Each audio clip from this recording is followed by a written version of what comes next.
these lot have a holding company of BlueCo, and under that is the consortium. We know they've broken up every asset of Chelsea into separate limited companies, including Strasbourg, women's team, hotels, car park. Everything's calculated. Everything's built by design. Ed Barley's told you that we don't need to spend crazy money on payroll when clubs like Brighton only use 10% of the big clubs' payroll, and they generate enough profit, and they're in them around the mix. That is the mentality of Egbali, Feliciano, and Bowley. That mentality ain't going to change. That model's not going to change because the model's built by design, and it's basically dictated by the two loans of the 1.2 billion loan with double-digit interest. I've spoken about it enough times. And they have to repay that interest every year. And we're already 3 years into that interest repayments. That can be paid off at any moment, which means if they sold the club, they'll pay that first, then they can take whatever's there left to take. But they don't want to do that. They need 10 years to generate enough profit. You cannot generate profit by throwing out 300 grand a week wages, 250 grand a week wages, 400 grand a week wages to sign the best players, premium players, ready-made. Not premium prospects, premium ready-made players. You cannot buy them. You're basically, you're fucking eliminated. You're restricted in the market. You can't go and get those players, which is why you didn't sign Osimhen. Osimhen's the kind of player that we need. If you spend that money, 1.5 billion, they bought 64 players. And if you've noticed, we're now coming to the third year. You've had Ornstein lie about 4 transfer windows to judge the team, and then we have to wait another 2 transfer windows, taking us into 7 transfer windows to really put a cemented judgment on the whole project. There's a reason for that, because what they're doing is they are buying players in their first year, selling players. Koulibaly gone, Aubameyang got all these players gone, making out they're changing the model. All right, which to an extent, yeah, they are. They tried to fob the supporters off, and it didn't. They realised we've got to go straight into it now because the debt's too high. So they bring in Winstanley, Stewart, and all this nonsense. Yeah, when Egbali was always talking about this when they just bought the club. This is where you have to understand. This is proper calculated. Yeah, this was about Bowley going out there, making these signings like you think Roman's doing it, to make you like them, to make you trust them. Only to know we're getting rid of them in a year's time. We don't have their wages on the books. Yeah. So then introduce the Brighton model. Now, the Brighton model, they've gone in and bought how many players, how many youngsters? Most of them, they haven't even played at Chelsea. So what happens is they're on a low wage structure. So there's no risk for these owners. They've got no risks. It's low risk on a financial level on the books. And the transfer fees for these young players are low in comparison to buying ready-made players. So again, low risk. And if they develop, great. If they're not good at Chelsea yet, we'll send them on loan, let them develop there in a football environment, advertise them, and then we'll sell them. That's the model. It's happening too often. It's a conveyor belt. Every season, we are going into the market again, replenishing, so-called rebuilding. This is not a rebuild. This is the model. There is no such thing as a rebuild. And if you lot think, like they've broadcasted, we're going to sell 7 players to fund to buy a striker, that's because the money's been spent. And they need Champions League football for 2 reasons, mainly 2 reasons, or 3 reasons. Let's go 3 reasons. The first reason is the money it generates. Broadcasting money, advertising, and playing in the Champions League, being on that elite stage generates a lot of income. Number 2, it brings them a proper shirt sponsor, because these clubs haven't given us a shirt sponsor for a whole year. That is absolutely disgraceful. It's embarrassing. And the third thing, this is the big one. This is the one where can everybody just stop getting shot? all these players that sign these 8-year deals, yeah, and I'm talking about the good players, the top players, Cole Palmers, Enzos, Casados, all these top players that most clubs will be looking at. There's a clause in there. If we don't get Champions League, they can get out. And these owners know it. And if that happens, there is a clause on a fee as well, more than likely. There are NDAs, so no one can speak on this. I'm giving you this for free. I'm giving you this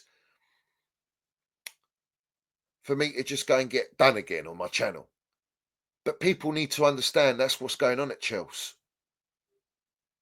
It's high risk if they don't get Champions League. They'll lose the big players. And then what? For example, if Cole Palmer doesn't get Champions League football, he's well within his rights. If there's an offer, and they will more than likely offer more than 150 grand a week as well. So these owners won't compete with that, like they wouldn't buy Osimhen. What's going to happen after that?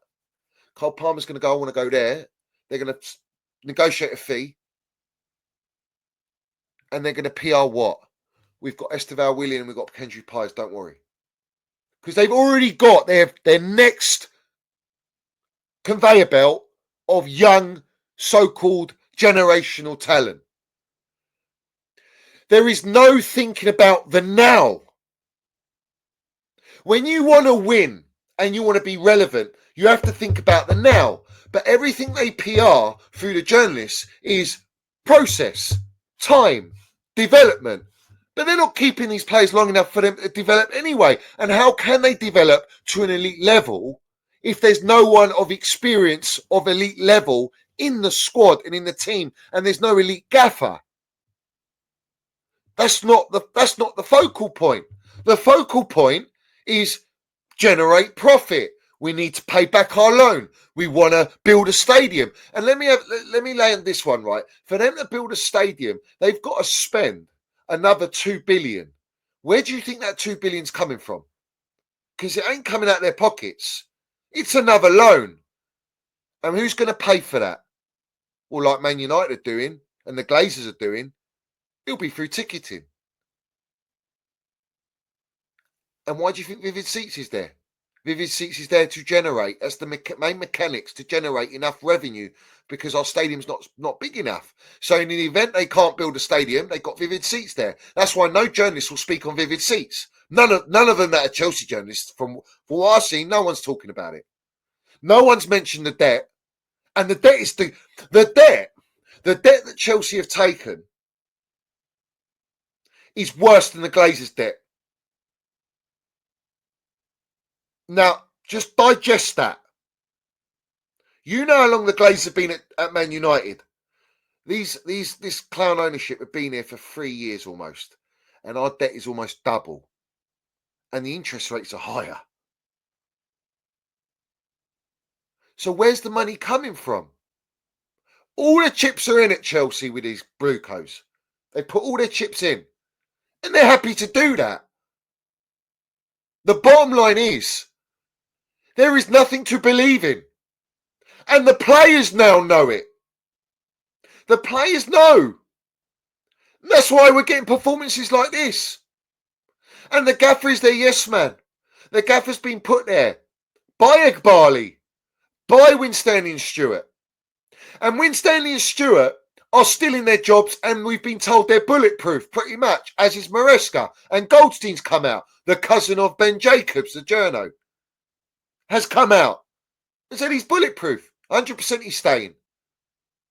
They were uneasy with Pochettino, but we're happy with Maresca, and we showed great signs at the start of the season, but yet we've gone on a massive fucking capitulation, and the points are not looking as good as Pochettino's, but yet we're justifying Maresca staying for longer than Pochettino. Make that make sense? Because they can't afford to sack another manager, because it'll be, as Alex Goldfish told you, careful what you wish for, because you only get a lower qualified yes man. Why? Why are we all in acceptance for yes men? Why are we in acceptance of this? How are the directors not being questioned? Do you trust these directors to sell 10 players to then go back in the market and buy what? We could have bought Gyökeres, we could have bought Osimhen. They bought us 2 so-called generational starlets from Sporting, and one of them ain't going to be here for a year. So he's no good to us now. For 70 odd million euros. And Gyökeres' release clause is 65.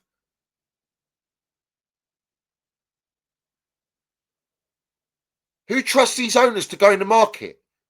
I don't. But it's not them. This is what I'm trying to explain to everyone, right? Everyone is doing that to the gaffer now. And rightly so.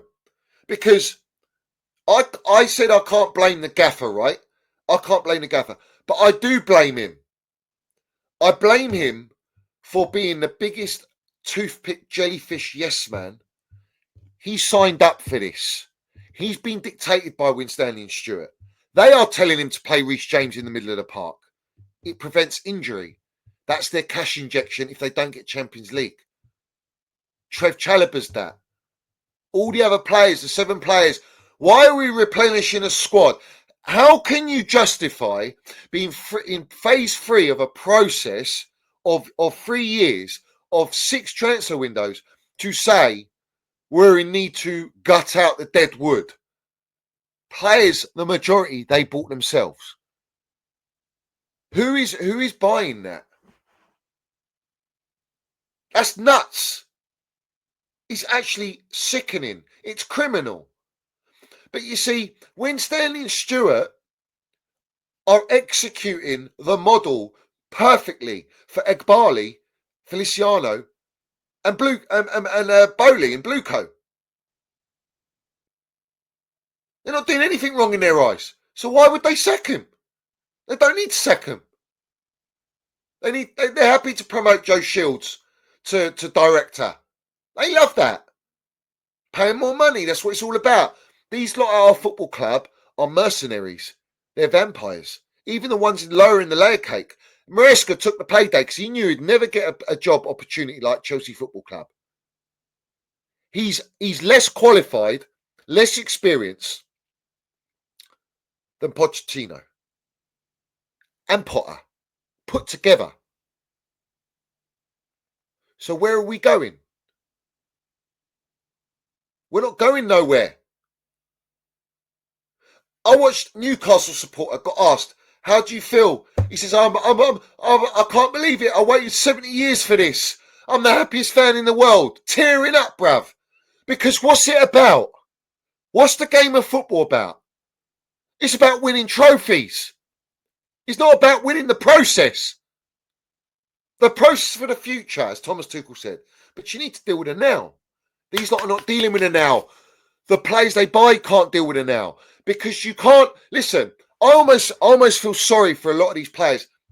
It's not their fault that they were offered the opportunity to come to Chelsea Football Club and sign 8-year contracts on 100 grand a week plus. It's not... Listen, they're not going to turn that down. It's not their fault that they're young and they've got a team around them that are inexperienced because they're young players. They haven't been in the industry long enough. So they're getting taken advantage of. They've been made promises that these clowns know they can't keep to bring them to the football club. Promise them first team football. Promise them this. Promise them that. Say we're going to build a team around you. They're going to go to Liverpool and go, "Well, we can't promise you this, but come to Liverpool. We're going to challenge." Casado's going, "No, they're saying this and this and this, and then I can get Zola's number and N'Golo Kante paid for you and the heritage of Chelsea." Bang, they got them, right? They get these players. Cole Palmer was a deadline day panic buy, and they relied on Joe Shields. Otherwise, you wouldn't have Cole Palmer. Imagine if we didn't have Cole Palmer last year, we would have been relegated. If we didn't, in the first year these clowns took over, if Thomas Tuchel didn't get the 10 points he did when he was gaffer at Chelsea, we would have been relegated. Right? So when I brought up all the XG and the conversions and the chances of Chelsea and we're in the red zone, that's because we are actually that poor. The players that they've bought, it's not their fault that they're not good enough to play at the standard, the level and the elite club of Chelsea. They should be nowhere near Chelsea Football Club's first team. They should be, majority of them should be in an academy. And that's why we are where we are. But the PR is telling you they're good enough. There's super youth talents. There's super generational talents. We're here to build and win. And we're just trying to get Champions League. After 3 years, we're just trying to get Champions League. And then Maresca comes out and goes, no, it's next year. And then the year after. And it's a 5 to 10 year project. We will be competing in 5 to 10 years. Who's waiting 5 to 10 years? By in 5 to 10 years, every other club that's already above us will be further ahead of us. We'll be that three-legged horse, bruv, at Cheltenham. And everyone's going to be going, no, tip off. He's going to do it. He's going to do it eventually in 5 years. This three-legged horse, he's going to do it. We've been feeding him all the fucking grub, all the minerals. He's been having English breakfast every day, bruv. Pure pedigree, this horse. He's got 3 legs, but he's a cheater, bruv. Yeah, cheater. They're cheating all the supporters. They're mugging everyone off into believing into a project that's never worked in the history of football. It works at Brighton, but it doesn't work on a competitive level. And that's the point I'm making. So now we're hearing Delap. Delap is thinking about his options. He's not sure if he wants to come to Chelsea because he's got Liverpool there, he's got Man United there, he's got all these other clubs and he wants Champions League football. Who the fuck is Delap, who plays for Ipswich, who are going to get relegated? Saying to Chelsea, you know what, I want to see what my options are. And why are we even looking at Delap? Why are we even shopping at him? Because there's resale value. It's the only reason. With Gyökeres, there's no resale value because he's already 27 years old. Osimhen is going to be over 25 years old by the time we even think to buy him. He'll be 26, going on 27 at Chelsea. 28. Where are you getting your resale value on high wages? You're not. So that's why you're not going to buy these elite players. Or they're not even elite of the elite yet, but the ones you can get. Isaac. What a player. Like, he's going to be world class. Look at Newcastle. Going smoothly, building a team. They're one of the richest clubs. They don't need to rush. These clowns need to rush, spend the money quickly, get everyone lapping it up like we're pissing money down the drain, and we're showing to everyone, look, we're buying for the future. And what happens? What happens when you spend that much money quickly? You want quick turnover. You want to fit those burgers in Burger King and get them out, fast food, drive-through, wherever you can get them out, you can get them out. Andre Santos scoring a blinder, looks a real young talent. But if you put him into Chelsea's in the right environment, and is he going to play over the £300 million midfield that they've spent on? No. So you're going to hinder his development. So he's better off being sold. He's there to be sold. Because some big club's going to go in for him and say, we want him and build a team around him. He's the best player in France, best midfielder in France. That's the model. Viega advertised Juventus. They've got Mendes deals happening. So Felix will go, but you go and buy some players from Sporting. They want the multi-club as their main focal point. The more clubs they buy, they're going to create a network across Europe of owning clubs to farm young players on low wage structure, and every supporter of all these clubs ain't going to win fuck all.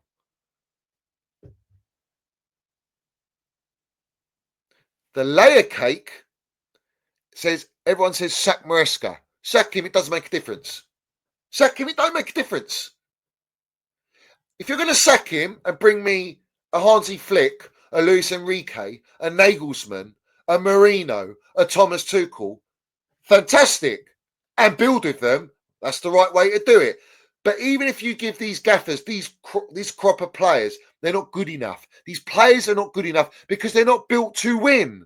They're not at the stage in their career to be able to win. That performance against Arsenal shows you that they're young kids and they're low on confidence, and they've got a manager that ain't experienced enough. They've got directors that are dictating this manager, and the directors are being dictated by the ownership, and every decision that's made is based upon business,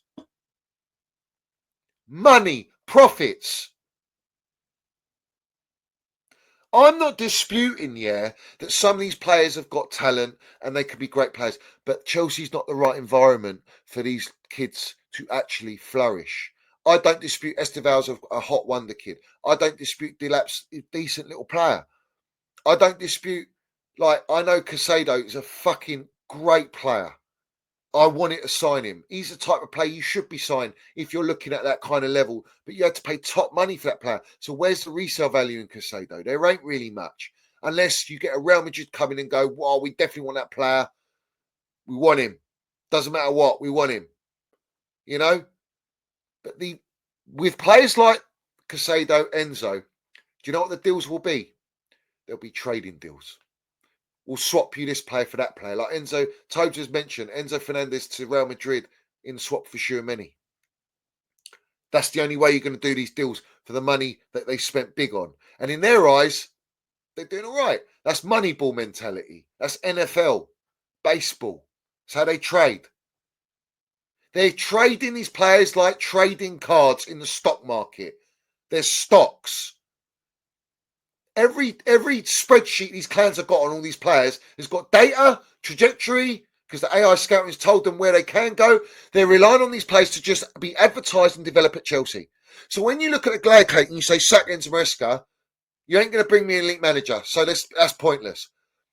Sack the directors, they're going to bring in the next yes men. It's the ownership. They can't change the model. So when all you wrong'uns were coming out saying change the model, the protest should be change the model. The protest should be sack the directors. Doesn't do nothing because they financially can't change the model. They have to stay with what they do. They're all in, bruv. The chips are all in.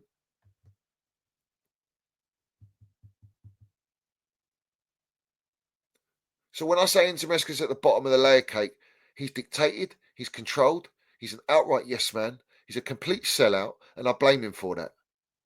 And he takes the blame for that. Winstanley and Stewart are the most mid-directors with no elite experience. I mean, Winstanley was a data analyst at Derby, for crying out loud. He went to Liverpool Politic. He's got no credible experience to run an elite football club. And Stuart Little, Lawrence Stewart from Monaco, they almost got relegated. They're useless.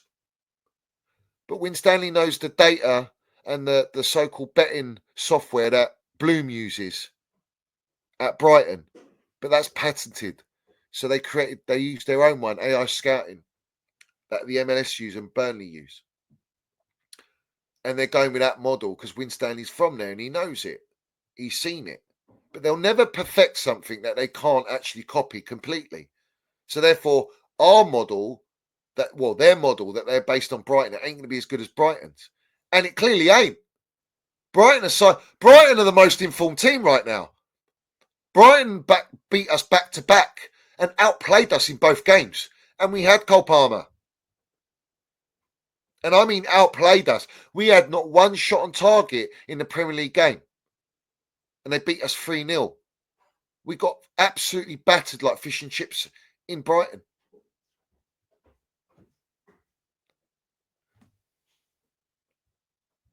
So why is the layer cake built? The way they've designed it, and I've said this many times, I have to keep repeating myself, yeah? And I ain't a parrot, all right? I'll tell you that now.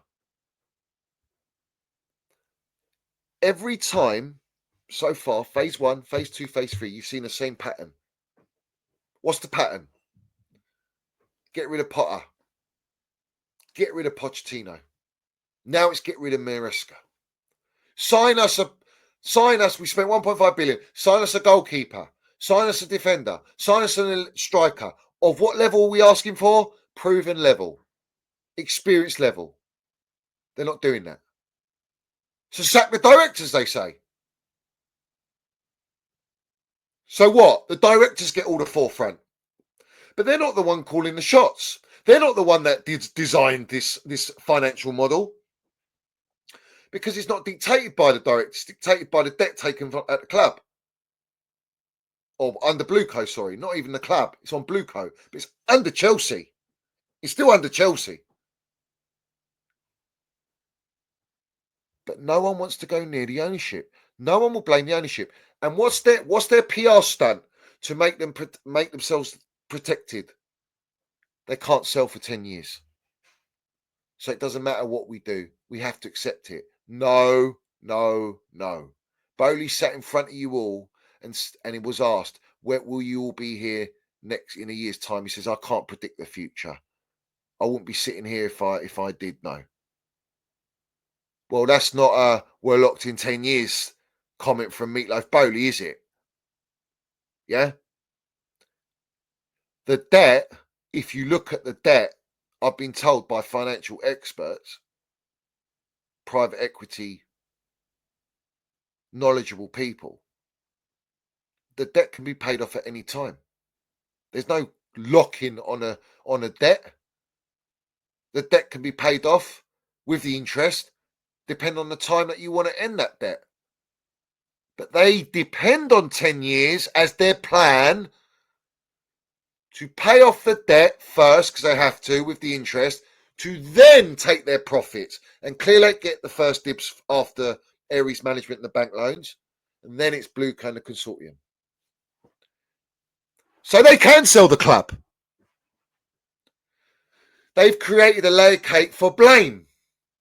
Manager blame. Certain players blame. Oh, if for example, Sterling, you shit, get rid of him anyway. We want him gone anyway. But I'm just giving you an example. Mason Mount agenda. We need pure profit. How can we feed that? Yeah. Bowley goes and likes a tweet slandering Mason Mount's open play assists, when he got the biggest open play assist in Chelsea Football Club history in the Champions League final to win our second star. Make it make sense, mate. Sell Havertz and buy Strasbourg, because that was the cheapest club they could get as their first multi-club project. And the Strasbourg ultras want them out.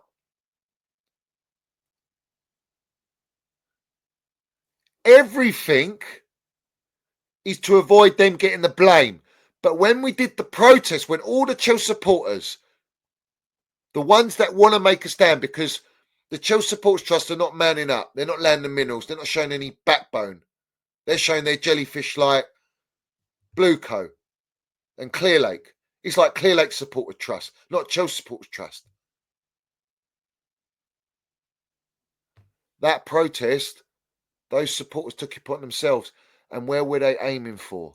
They were aiming for BlueCo, the ownership. Stop killing Chelsea. Bowley, crimes against Chelsea, vivid seats. And every journalist is in the pocket of these owners that is relevant for Chelsea.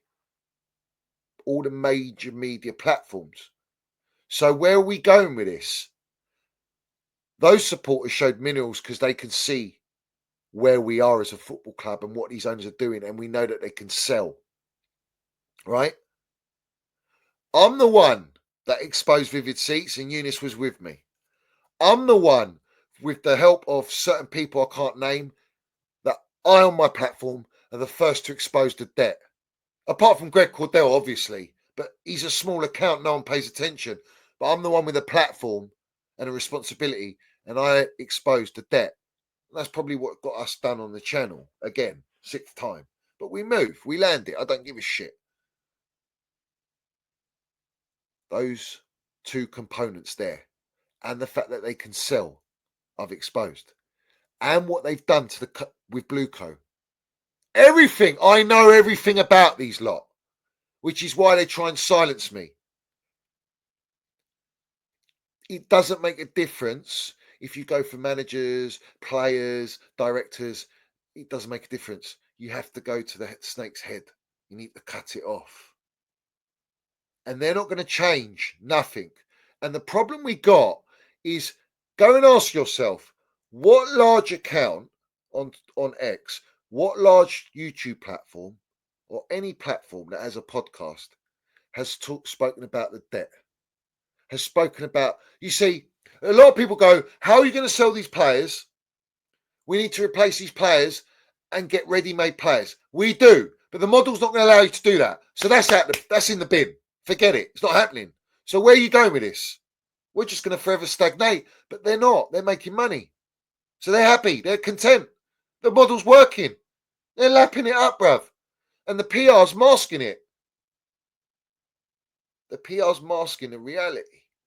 of why we are being run the way we are. I come into ownership because of the way they run us. They're running us. It's a circus. On a footballing level, it's a circus. All the players they bought, that's not assembling a team to compete. That's assembling assets to resell. And we need a yes man manager. That's why Luis Enrique rejected this project. That's why Nagelsmann rejected it and came out via his agent and said the project's not for football. And do you know what he said? I forgot to mention it. He said Chelsea are a club in troubled waters. Yeah, football men know football and they can see this is not for football. This is for financials only.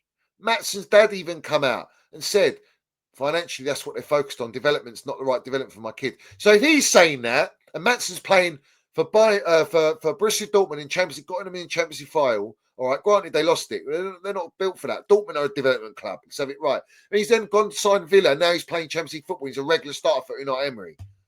So he's good enough to start for Unai Emery, and that's the Villa who are showing proper progression and in the market as well. Getting Asensio and they've got in Rashford and all these players. Even took Disasi off us. And Disasi's getting man of the matches. Why? Because he's in a football environment. That's the point. But these owners are happy for these players to go on loan. They're saying to them, it's all right, go on loan. We're good with that. And Casadei, where did they win with Casadei? They bought him for 12 million. They sold him for 12 million. Where they win as well is sell-on clauses.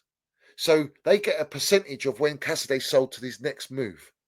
Bosh. They're making money like that as well. And they will do it on Cole Palmer. They will do it on Estevan Willian. They'll do it on Kendrick Pires. They'll do it on Casado. They'll do it on every player they sign. It's an obligation to sign an NDA and it's an obligation to get a sell-on clause. Let's have it right. And that's why they have release clauses with certain situations to make the players feel like they've got a get-out clause. But it's also an insurance policy for the ownership to know that they're not stuck for 8 years with a player that they just can't get off their books. So it's in their favour for them to have a release clause. They're happy to bank and cash in on Cole Palmer because they're going to fucking over double their money more than likely. Because no matter what you say, even if the release clause says, "Oh, we've got no Champions League, he can be sold," they can still demand 110 million for Cole Palmer because he's got a 7-year contract.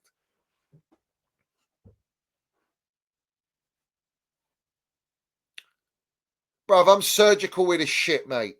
Yeah, you cannot fuck with me. I'm so ahead. I'm so ahead of these lot. I'm years ahead. I've been years ahead. And I don't want to be. But sadly, this entire fan base is in the mud. This entire fan base is results driven, it's players focused, manager focused. They're not seeing the bigger picture, they're not seeing structure.